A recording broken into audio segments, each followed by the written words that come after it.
Olá pessoal, sejam todos bem-vindos à nossa videoaula sobre manejo de hortas orgânicas.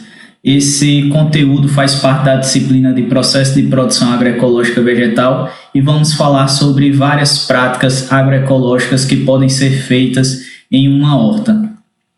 Em relação à produção de mudas, a gente destaca que pode ser feita de duas formas, basicamente. A gente pode separar um canteiro, ou a gente pode chamar de sementeira, para realizar o plantio de maneira mais adensada de algumas espécies, como por exemplo a alface, o tomate, como a cebola. Nós podemos separar um canteiro para produzir essas mudas e transplantarmos para o local definitivo no ponto adequado, né? E assim a gente transplanta mudas de raízes nuas, e isso pode ser prejudicial para a cultura, pois aumenta o estresse causado a essa muda quando é levada da sementeira para o local definitivo, aumentando a chance de incidência de doenças radiculares, por exemplo. Então, ultimamente, nos últimos 20 anos, 20, 30 anos, tem sido preferido utilizar recipientes plásticos ou feitos a partir de isopor, como a gente pode ver aqui na imagem, Então, essas bandejas, elas permitem uma facilidade maior, uma organização do viveiro de produção dessas mudas, com tamanhos adequados de volume de substrato, e faz com que a gente possa levar para o campo uma muda mais tolerante às condições de céu aberto. Para nós preenchermos essas bandejas, esses recipientes, a gente precisa utilizar substratos. Esses substratos podem ser preparados principalmente a partir de composto orgânico, a partir de verme composto, Então, esse material ele precisa ser peneirado e, após passar por essa peneira, ele vai ser disposto nas bandejas, Pode ser também umedecido, e após essa compactação, leve compactação do substrato dentro do recipiente, a gente vai fazer a semeadura, Então, aqui vocês podem ver sementes peletizadas. Essas sementes são sementes de alface e elas estão preenchidas como se fosse um amido, um material para poder ela ficar com um aspecto maior, e são sementes que têm uma germinação mais rápida, São sementes mais caras também. E fazendo o plantio, veja que foi feita a abertura do orifício.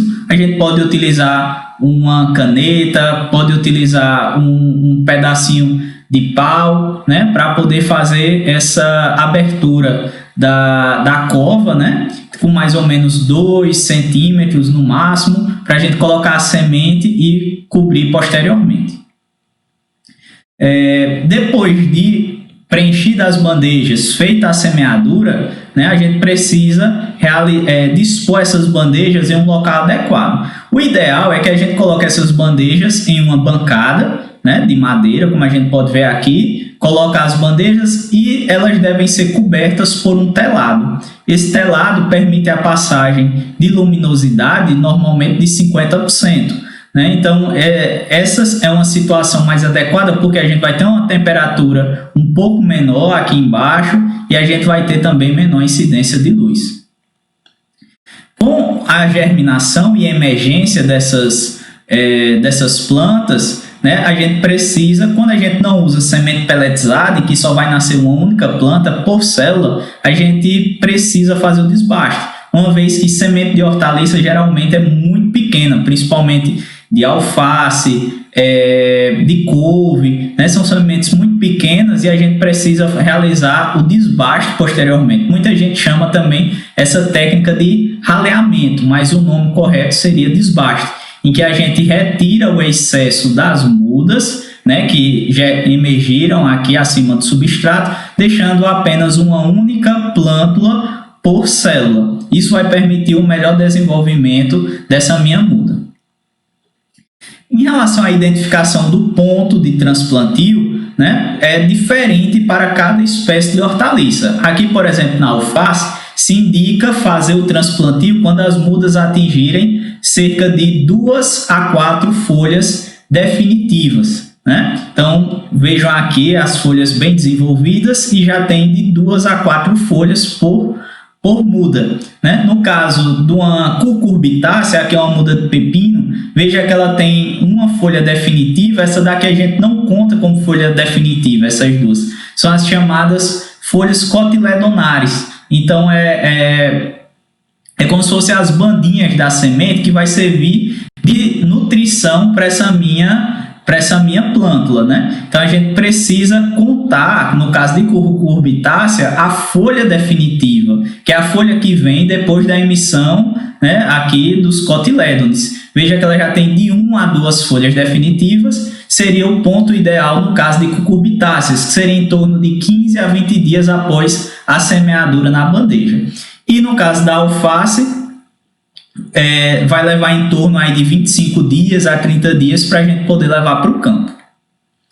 Identificado o ponto de transplantio, né, a gente vai levar para o canteiro que foi previamente construído, né, vamos colocar no espaçamento adequado. Veja que aqui a gente colocou um espaçamento de 20 centímetros entre linhas e 20 centímetros entre plantas também, né? Então, isso vai, como a gente ia plantar aqui no município de Piranhas, Alagoas, alta temperatura, alta luminosidade, a gente pode utilizar um espaçamento menor, como eu falei na última videoaula. Então, a gente vai colocar as mudas, veja que o torrão ele vai estar bem formado e a gente vai compactar com a nossa mão, tá? Então, não tenham medo de apertar aqui na base da planta para poder a gente permitir o melhor contato entre suas raízes e o solo. Então, a gente não pode deixar bolsões de ar nesse espaço onde a gente coloca a muda. A gente precisa apertar bem para facilitar o pegamento dessa muda no campo. Precisamos irrigar, né, antes e após o transplantio. É interessante que a gente prefira períodos do dia mais frios, como por exemplo de madrugada, 5, 6 horas da manhã, né? Ou no final do dia, seriam os momentos mais adequados para realizar o transplantio.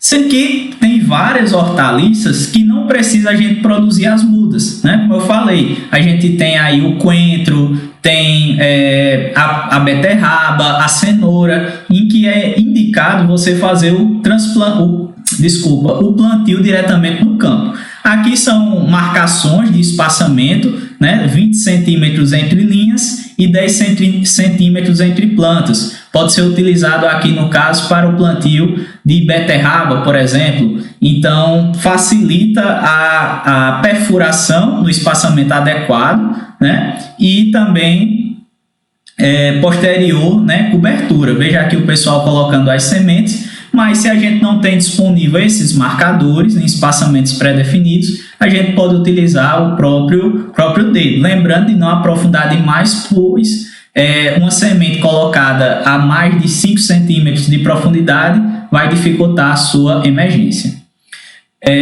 O plantio, né, vai estabelecer a cultura. Como a gente está falando de um curso de agricultura orgânica, o ideal é que a gente preze por fazer o cultivo consorciado. Aqui do lado esquerdo, a gente pode ver que fizemos um consórcio de cenoura e rúcula. Aqui na frente nós temos linhas de rúcula e em seguida linhas de cenoura. Linhas de rúcula novamente e linhas de cenoura. Esse é um tipo de consórcio chamado de consórcio em faixa. Faixa de uma cultura, faixa de outra, e assim sucessivamente, né? A rúcula a gente colhe com 30 dias, a cenoura a gente colhe com cerca de 90 dias. Então, a gente tem culturas de ciclos diferenciados e tem culturas de desenvolvimento também diferenciado. Uma explora mais raiz, a outra a gente vai explorar as folhas. Então, isso faz com que a gente explore o espaço de uma maneira mais adequada. Nessa foto do meio, a gente tem um plantio de tomate cereja, né, a cultura principal, em que vai demorar aí cerca de 50, 60 dias para iniciar a colheita. né, a floração e formação de frutos, e a gente aproveitou esse espaço aqui lateral para poder plantar o coentro, que é uma planta que a gente tem uma exploração comercial de suas folhas, mas que ela tem também um poder de repelência, principalmente em relação a ácaros, pulgões, devido ao seu cheiro mais forte. Então a gente acaba aproveitando melhor o espaço e, consequentemente, também espantando possíveis pragas para o nosso cultivo de tomate. Já aqui nesse outro cultivo, a gente fez um consórcio de coentro e beterraba. Colocamos a beterraba no interior do canteiro e fizemos também aqui uma bordadura com coentro, de modo que o coentro também tivesse esse potencial de espantar possíveis pragas para a beterraba. Sem falar que a beterraba tem um ciclo de 70 a 80 dias, enquanto que o coentro eu colho com 30 a 40 dias, tá? Em relação ao controle de plantas espontâneas na nossa área, aqui a gente tem um exemplo, uma área de alface repleta de plantas daninhas em que é necessário a gente fazer o controle. Aqui a gente tem um rapaz fazendo controle manual do nosso canteiro, né? Retirando essas plantas daninhas que nasceram na cultura da alface. A gente pode fazer normalmente de maneira manual ou com o auxílio de uma enxada, né? A depender do tipo de hortaliça, né? A gente entrar aqui com enxada pode causar algum tipo de dano à nossa cultura. Também podemos prevenir a incidência de plantas espontâneas com o uso de cobertura morta. Podem ser algum capim que tem na sua área, pode ser restos de cultura, né? Então a gente pode fazer essa cobertura morta para evitar a emergência de plantas daninhas. A gente também tem como benefício uma redução da evapotranspiração da água que cai aqui nesse canteiro, né? E faz com que a temperatura fique mais amena no local da raiz da cultura da alface, por exemplo. E podemos também utilizar uma cobertura plástica, também chamada de mulching, né? Ou mulching. Essa cobertura plástica ela também tem os mesmos efeitos do que a cobertura morta, sendo que envolve um custo para a aquisição dessa manta. Aqui é a cultura do melão, tá? É muito utilizado no cultivo convencional, mas também pode ser utilizado no cultivo orgânico tranquilamente, pois os benefícios serão os mesmos. Outra prática indicada, principalmente para o cultivo de espécies olerícolas que tenham uma maior incidência de doenças de solo, como por exemplo a cenoura, né? Então é indicado você fazer o cultivo, a solarização dos canteiros. O que é a solarização? A gente precisa preparar esses canteiros. Diferente do mulching, a gente não vai furar essa lona plástica, a gente vai utilizá-la sobre os canteiros. Após a gente construir os canteiros, nós ligamos o sistema de irrigação para umedecer o solo e depois a gente coloca esse plástico, é um plástico mais denso do que o mulching, sobre a área para poder, quando a gente tiver a radiação solar incidindo nesse plástico e, consequentemente, no solo, a gente tem um aumento exagerado da temperatura que faz com que mate alguns fungos, né, e bactérias entomopatogênicos que a gente tem aqui no solo, entomopatogênico não, fungos e bactérias patogênicos, tá? E também acaba controlando plantas daninhas, o surgimento de plantas daninhas, porque esse aumento de temperatura acaba também inibindo a germinação de plantas daninhas. Então essa prática é chamada de solarização e ela deve durar de 1 a 2 meses antes do cultivo manter esse canteiro coberto. Então é muito indicado para hortaliças de raízes. Em relação à irrigação, a gente deve dar preferência por irrigações do tipo localizada, como por exemplo a microaspersão, como a gente pode ver na esquerda, e o sistema de irrigação por gotejamento, como a gente vê na figura da direita. É lógico que se o agricultor tiver disponível na propriedade aspersão convencional, pode ser utilizada também, né? E a gente fala muito em irrigação, vai depender muito do poder aquisitivo do agricultor em que ele precisa fazer, ver a viabilidade de sua utilização, sendo que a gente recomenda a localizada porque vai ter um menor gasto com água e vai ter uma irrigação de maneira mais eficiente. Em relação ao ambiente protegido, né, o cultivo em ambiente protegido, a gente falou até agora sobre o cultivo a céu aberto, a pleno sol, né, como alguns chamam. Mas a gente também pode cultivar hortaliças em um ambiente mais protegido, como, por exemplo, fazer uso de agrofilme ou manta agrotêxtil de maneira temporária no cultivo de certas hortaliças. Aqui é um cultivo de melão, né? Então, o agricultor utiliza, além do mulching, ele utiliza essa manta agrotêxtil, é como se fosse um TNT bem fino, para poder proteger a cultura de insetos que atacam a cultura na fase inicial. Então, a gente mantém aqui durante cerca de 28 dias. Quando o melão começa a florar, a gente retira essa manta. Ela pode ser utilizada algumas vezes, mas não muitas vezes, porque esse material não tem uma vida útil tão alta, tá? Então, veja que a gente pode usar o plástico como mulching ou usar também essa manta agrotêxtil como uma proteção para o ataque nas fases iniciais da cultura. Podemos também fazer cultivos em túneis baixos. Então, vejam aqui esses arcos cobrindo aqui 2 canteiros, em que a gente tem uma cobertura e é normalmente utilizada em locais onde tem bastante chuva, em locais onde pode ocorrer chuva de granizo, por exemplo, né? Então, são sistemas de cultivos chamados em túneis baixos. Tem também túneis altos, que só muda em relação ao porte desses arcos. A gente também pode fazer uso do cultivo em telados, né? Semelhante ao que eu mostrei no cultivo, na parte de produção de mudas. Também a gente pode construir os canteiros embaixo de um telado. Isso faz com que a gente diminua essa temperatura em torno de 1 a 2 graus, aqui onde a hortaliça está se desenvolvendo, e também reduz os efeitos da luminosidade. E aqui embaixo nós temos o cultivo com plástico, né? Com plástico, que é uma casa de vegetação com teto em arco. Então, a gente pode fazer o cultivo aqui embaixo, sendo que esse tipo de cultivo é mais indicado em locais que chovem bastante, em que aumenta a incidência de doenças, né? E aí, geralmente, esse tipo de cultivo é para culturas que têm um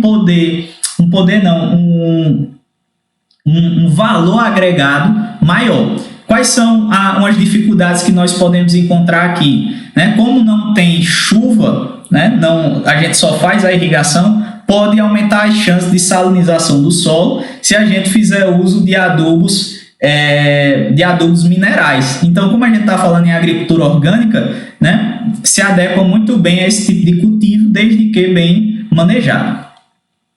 Então, finalizando a aula de hoje sobre manejos, práticas gerais que a gente faz na horta orgânica. Qualquer dúvida vocês podem discutir no fórum da nossa disciplina, utilizar esse espaço. Tem materiais sobre solarização, sobre outras práticas agroecológicas, então leiam o material e qualquer dúvida eu estou à disposição. Um abraço para todos vocês.